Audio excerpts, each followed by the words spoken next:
Hello breaking news చూస్తున్నాం. ఐసీఎఫ్ఐ యూనివర్సిటీలో విద్యార్థిపై acid దాడి ఘటనలో ట్విస్ట్ ఇచ్చారు varsity VC Ganesh.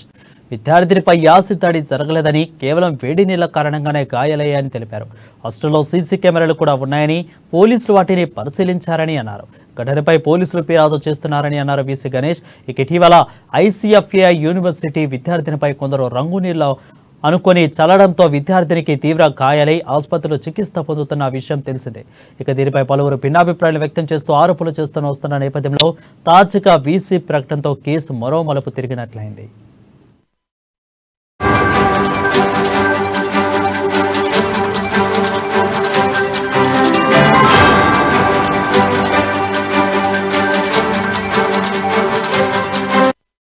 Breaking news చూస్తున్నాం. ఐసీఎఫ్ఐ యూనివర్సిటీ విద్యార్థిని దానిపై యాసిడ్ దాడి ఘటనలో ట్విస్ట్ నిలిచారు వర్సిటీ వీసీ గణేష్.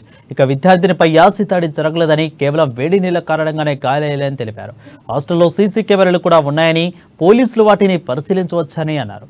ఘటనపై పోలీసులు ఫిర్యాదు చేస్తున్నారని అన్నారు వీసీ గణేష్. ఇక ఇటీవల ఐసీఎఫ్ఐ యూనివర్సిటీలో విద్యార్థినిపై కొందరు రంగు నీళ్లు అనుకుని చల్లడంతో విద్యార్థినికి తీవ్ర గాలి ఆసుపత్రిలో చికిత్స పొందుతున్న విషయం తెలిసిందే.